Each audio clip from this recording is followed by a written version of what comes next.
আমাদের এবারের মহান স্বাধীনতা দিবস অন্যরকম।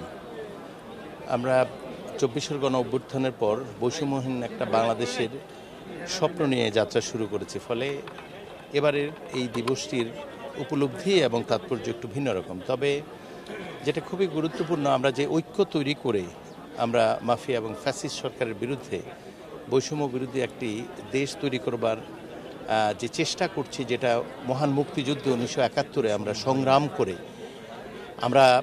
সংগ্রাম করে একটা দেশ পেয়েছি, সেই দেশটা আসলে যে লক্ষ্যে পৌঁছানোর কথা সেখানে কিন্তু আমরা পারিনি। আমরা ৯০-তে আবার হোঁচট খেয়েছি, চেষ্টা করেছি, ২৪-এ আবার আসতে হয়েছে।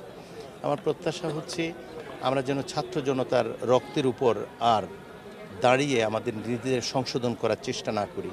অভিভাবকদের এই ব্যর্থতার জায়গাটি অভিভাবকদের অনুভব করতে হবে এবং তারুণ্যের যে জায়গাটা খুবই গুরুত্বপূর্ণ, সেটা হচ্ছে মনে রাখতে হবে তরুণরা খুবই দ্রুত এগোতে পারে, কিন্তু রাস্তাটা দেখিয়ে দিতে হয় অভিজ্ঞ মানুষদের। এই প্রবীণ এবং তারুণ্যের সমন্বয়ে বাংলাদেশকে তৈরি করবার যে চেষ্টাটা এবার হয়েছে সেটা যেন অব্যাহত থাকে। কিন্তু আমরা দেখেছি বৈচিত্র্যের নামে কিছু বিভাজন হচ্ছে এবং আমরা নিজেদের মধ্যে আবার যে পার্থক্য তৈরি করছি, বিভাজন তৈরি করছি, তাতে করে ২৪-এর ২০০০ ছাত্র জনতার রক্তের প্রতি যে অঙ্গীকার, সেই অঙ্গীকারটি রক্ষা করার ক্ষেত্রে প্রতিবন্ধকতা তৈরি হতে পারে। ফলে আজকের সবচেয়ে বড় নিবেদন যাই বলুন, সেটা হচ্ছে আমরা বিভাজন থেকে বের হয়ে আসতে হবে, ঐক্যের দিকে থাকতে হবে এবং মন্দের বিরুদ্ধে ভালোর যে সংগ্রাম সেটা অব্যাহত রাখতে হবে। একটাই কথা, বাংলাদেশকে ব্যর্থ হতে দেওয়া যাবে না। আমরা সকলে মিলে সেই চেষ্টাটা অব্যাহত রাখবো, যে চেষ্টাটা চলমান আছে। রাজনৈতিক দলগুলো নির্বাচন চাইবে, এটা নতুন কিছু নয়, কিন্তু আমরা এ যাবৎকাল বহু নির্বাচন করেছি এবং এই নির্বাচনগুলোর পরেও আমাদেরকে ৯০ এবং ২৪-এর এই ভয়াবহ রক্তাক্ত সংগ্রাম করতে হয়েছে। তাহলে শুধুমাত্র নির্বাচন আসলে কাঙ্ক্ষিত বাংলাদেশ তৈরি করার ক্ষেত্রে যথেষ্ট নয়। আমরা আরেকটা জিনিস দেখেছি, দলীয় সরকারের অধীনে যে কটা নির্বাচন হয়েছে সব কটাই ব্যর্থ হয়েছে। এই জাতিটি এখনও দলীয় সরকারের অধীনে নির্বাচন করার উপযুক্ত হয়নি। তত্ত্বাবধায়ক সরকারের ধারণা আনতে হয়েছে, সেগুলোই অপেক্ষাকৃত গ্রহণযোগ্য হয়েছে। আমি মনে করি দলীয় সরকারের অধীনে নির্বাচন করার উপযুক্ত না হওয়া পর্যন্ত একটি জাতি তার লক্ষ্যে পৌঁছাতে পারবে বলে আমি মনে করি না।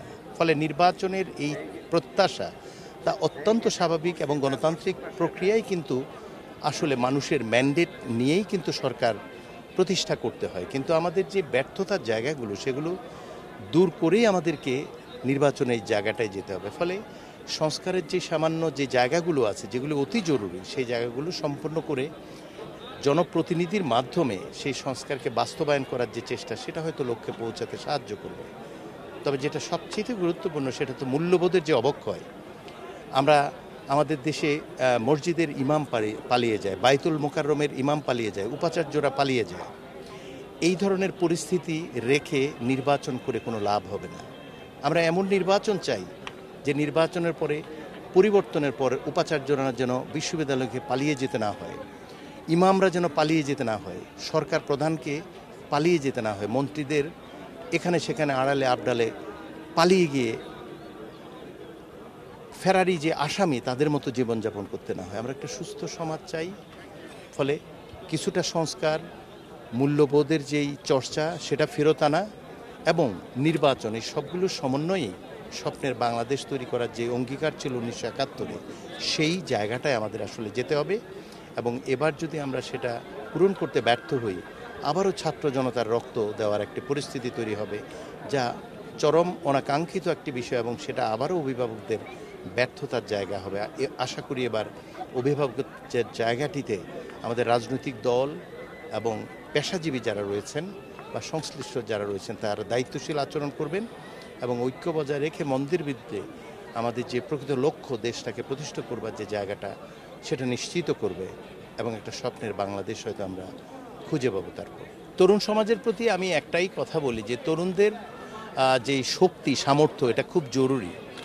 এবং আমি আফ্রিকান একটা প্রবাদ প্রায়ই বলি, the younger knows how to run faster, কিন্তু but the older knows the road.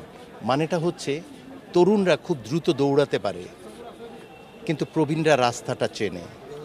ফলে প্রবীণদের, অভিজ্ঞদের এই দেখানো রাস্তা দিয়ে তরুণরা যদি তাদের সেই শক্তি এবং যৌবন নিয়ে আগায়, তাহলেই কি লক্ষ্যে পৌঁছানো যাবে। একটিকে ছাড়া অন্যটি সফল হয় না। বিগত কয়েকদিনের আমাদের এই বৈচিত্র্যের নামে যে বিভাজন এবং নানা ধরনের বিভ্রান্তি, সেটাই প্রমাণ করছে। ফলে আমার তরুণদের প্রতি প্রত্যাশা এবং অনুরোধ হচ্ছে এটা, তাদের এই যে পবিত্র যে ইচ্ছা, শক্তি এবং তারুণ্য, সেটার জন্য অভিজ্ঞতার আলোকে সঠিক পথে ধাবিত হয়, এটাই প্রত্যাশা তাদের প্রতি। উৎসবে খুশি হবে নগদে বেশি, কারণ ঘন্টায় ঘন্টায় আছে গিফট জেতার সুযোগ।